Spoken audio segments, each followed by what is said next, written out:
Like I was saying from the beginning, sir,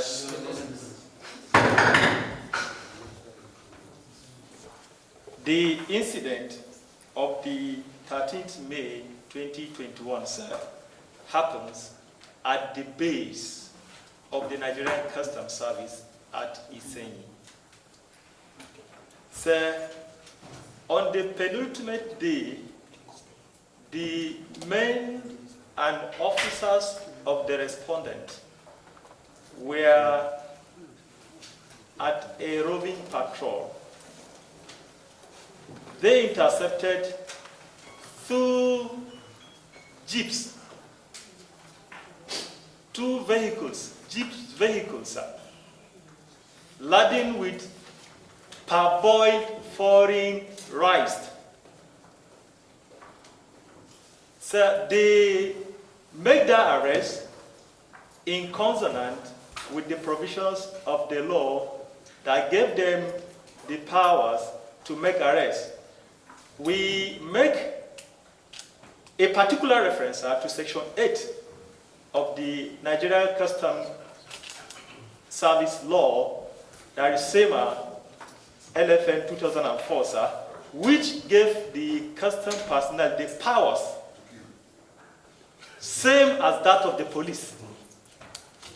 Yes, they have the powers of the police officers to make arrest, detention, and possibly prosecute. Possibly prosecute? Where is it? Read that section for me. Section. Where will you give me the power to prosecute?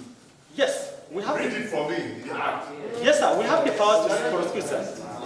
Section 168. Section 180, sir. Section 180 precisely of the SEMA has given the custom the powers to prosecute. Yes, sir.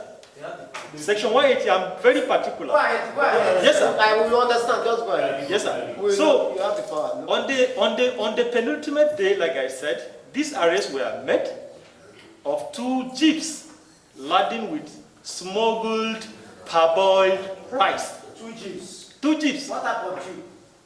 Sir? Chairman, use your mic. Chairman, use your Yes, mic. Pathfinder jeeps. Two Pathfinder jeeps. Okay, go ahead. Yes, How sir. many powers are right there inside? Let us allow you to finish now.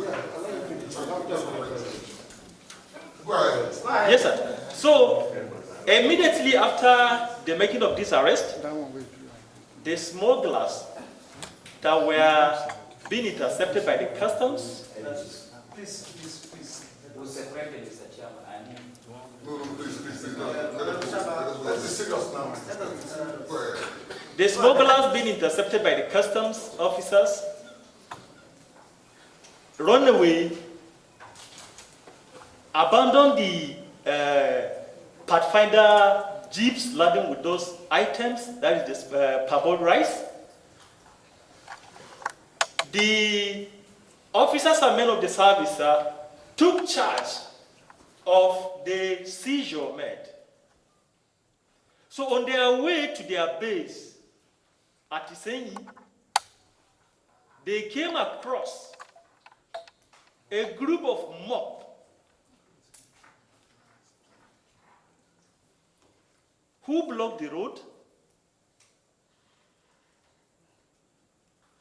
and attempted to dispossess them of the seizure.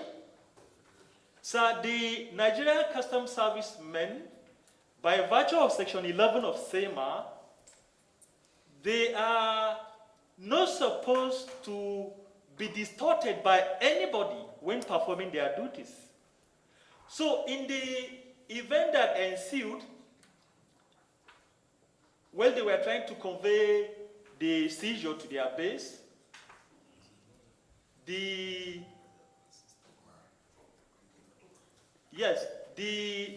mobs tried to attack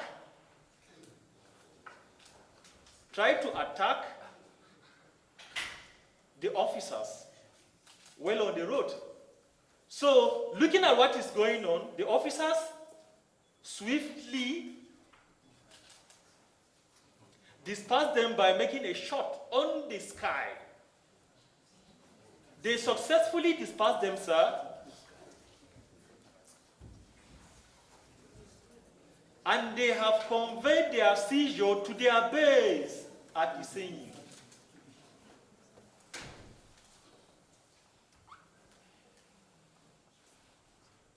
So having got to Iseyin base, sir, a mammoth crowd emerged at the base, wherein our officers, 2 of our officers, sir, were caught by the mob. They were injured by the same mob. So they've been taken to the hospital at Ibadan, but the hospital at Ibadan could not even take care of them, but the referral was made to take them to Lagos, sir, for treatment, sir.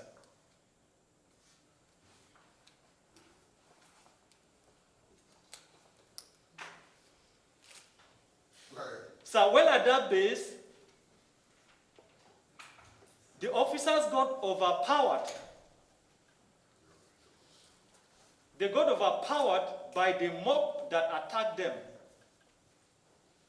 So in fact, an attempt was made to abduct an officer of the service.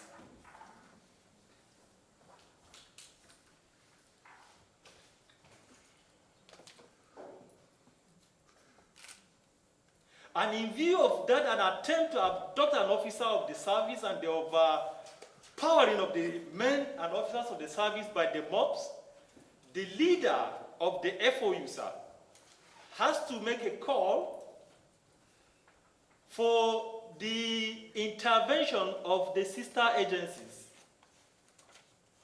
And in the course of that, sir, the military were contacted, the Nigerian army.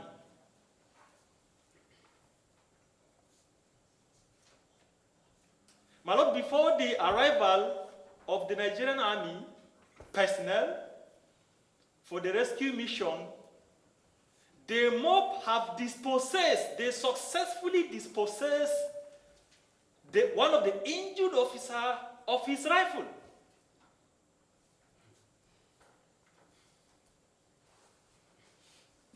Yes, sir. They dispossessed one of the injured officers of his rifle before the intervention by the army personnel. At the coming of the army personnel, they joined hands with the officers that are there to calm down the situation and retrieve the rifle from the mobs. Sir, it is an offense in this country by virtue of the law we operate for anybody to distort officers and men from performing their duty. Sir, the mobs, they didn't just come armless. They were well armed because they carry cutlasses, they carry machetes, they carry big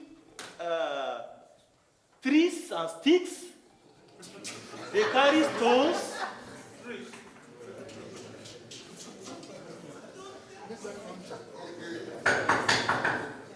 Yes, sir.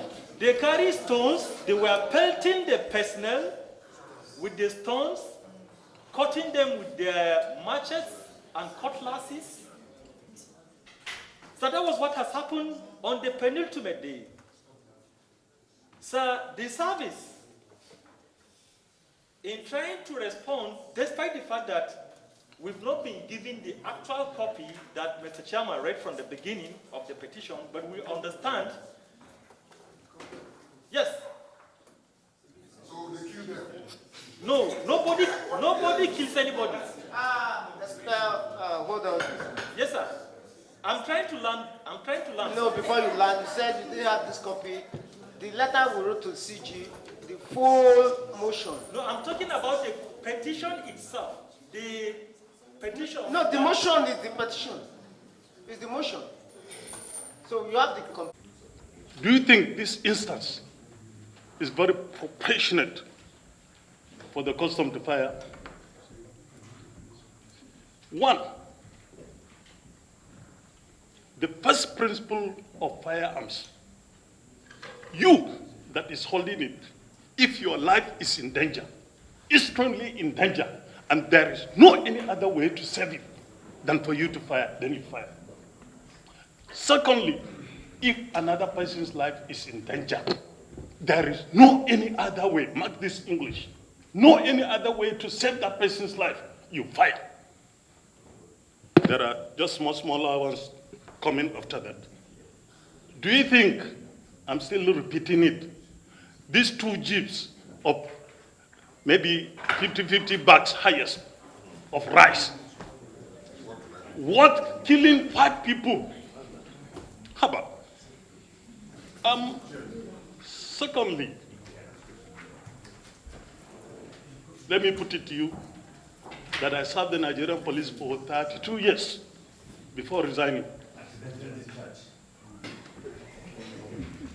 Firing in the air, go to anywhere in the world is prohibited. Go to anywhere in the world, firing in the air is prohibited. Why did your men fire in the air? One, we have reasons why we discourage that. First and foremost, the cost of these bullets is too expensive that we don't want our personnel to be firing in the air. Secondly, even the mosques, if you are firing in the air, nobody is falling on their side, they will come the more because they say their bullet is not working. That's what we were taught. And Mr. Lawyer, this panel beating you are doing, it will not help this matter. It will not help this matter. We are trying to find a way to settle up this issue. The Nigerian custom base has been in Iseyin for long. As my colleague has said, instances have not come up, it's only this one. And you are talking of burning your car, whatever, the base. It was after you killed. Everybody know, we are Nigerians. By the time you kill, people will go astray. So please, let us find a way. We are talking of people's life. Please, thank you. Thank you.